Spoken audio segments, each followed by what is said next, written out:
a few people get wealthy. Getting wealthy off of killing Palestinians with Palantir kills Palestinians with their AI and technology. Oh. We're killing my family in Palestine. Yeah. And we're doing it. We're doing it. And I'm sure you're enjoying this as much as I am.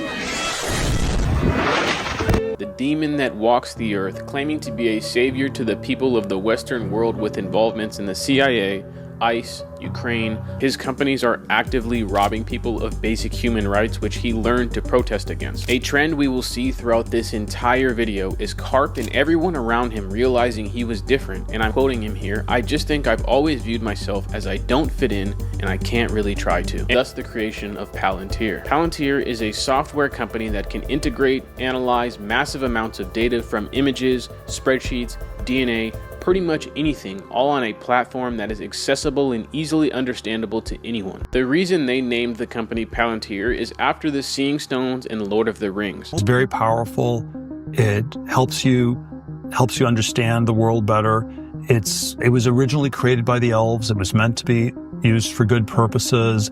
It is a potentially very dangerous technology. It's very powerful.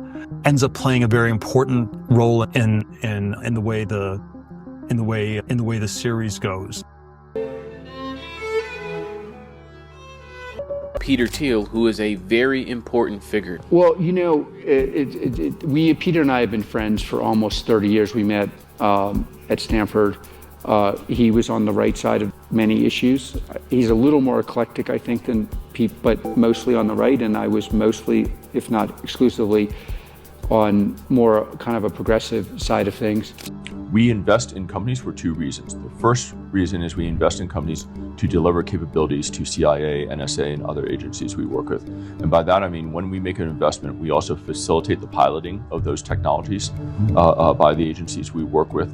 And if the pilot goes well, the end agency will contract directly with the portfolio company for more stuff, more licenses, more gadgets, whatever they sell. And we call that an adoption when that happens. Let me hear an answer. So the primary source of death in Palestine is the fact that Hamas has realized that there are millions and millions of useful idiots.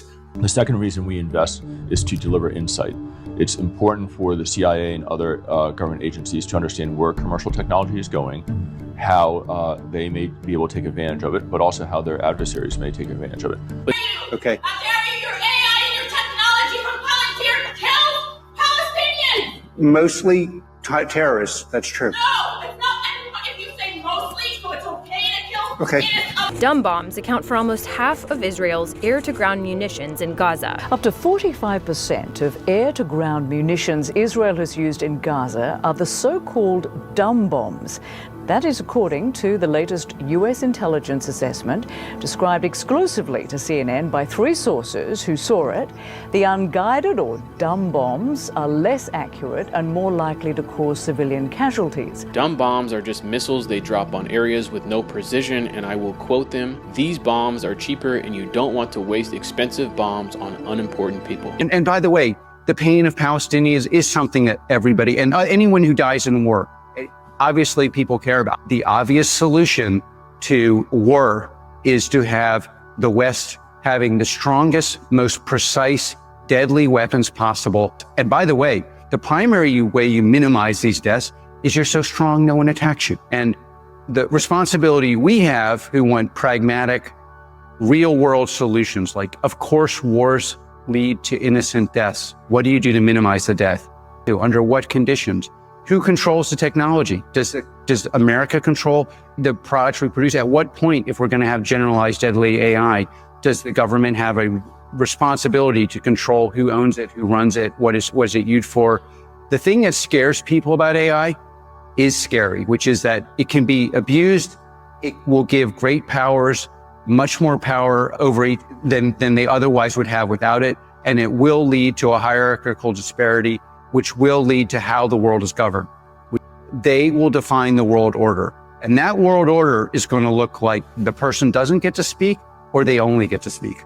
and Karp was in the background creating Palantir with its only work coming from the US government. During this time, Peter Thiel said that Karp was the perfect person for the job because he was different and everyone knew it. He went into meetings never dressed in a suit and refused to conform to business attire or language, and Peter Thiel says that's why he was able to sell the company so well. When Karp was making his sales pitch to these agencies, people knew what they were trying to do was different, and Karp was the embodiment of that difference. While In-Q-Tel put up $2 million for their investment in Palantir, their real investment didn't come from money. It came from working with the CIA's largest database. The CIA and Palantir's analysts worked together in determining the type of platform that Palantir would turn into. There is a very important reason why the US chose Palantir and why Karp was the perfect fit. It wasn't because he was smart, it wasn't because he was different, it was because he is paranoid. This is a quote that will help understand every single choice that Karp makes about Palantir and how paranoia fit hand in hand with the US regime. In 2013, a statement is released that Palantir is working with 13 different agencies, including multiple different branches of the military, with a lot of fear-mongering around terrorism and the idea that we were still in a dangerous war with Iraq and Afghanistan against people who could potentially have nuclear weapons. Karp was able to capitalize on the weariness of not just the US State Department, but the entire country. I see this as a commonality.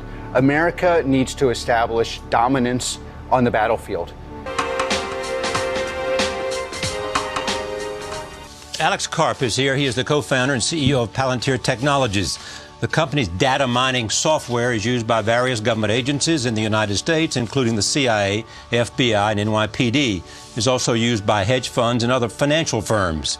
New details are emerging about how the shadowy data firm Cambridge Analytica worked to manipulate voters across the globe, from the 2016 election in the United States to the Brexit campaign in Britain, to elections in over 60 countries, including Ukraine, Malaysia, Kenya, and Brazil.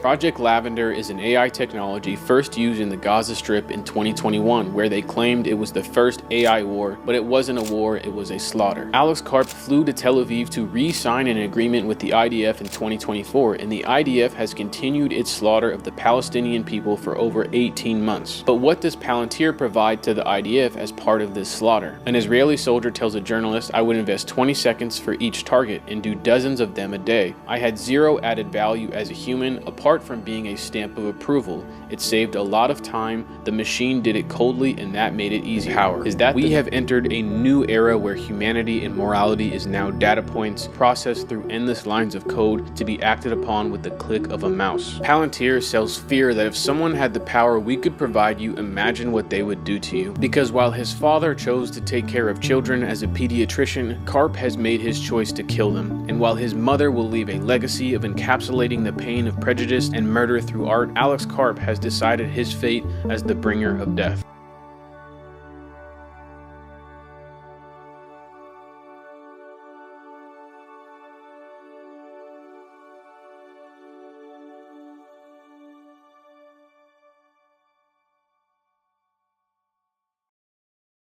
Follow for part 2, where we dissect just how much Palantir is used across the world and the industrial conquest it's on.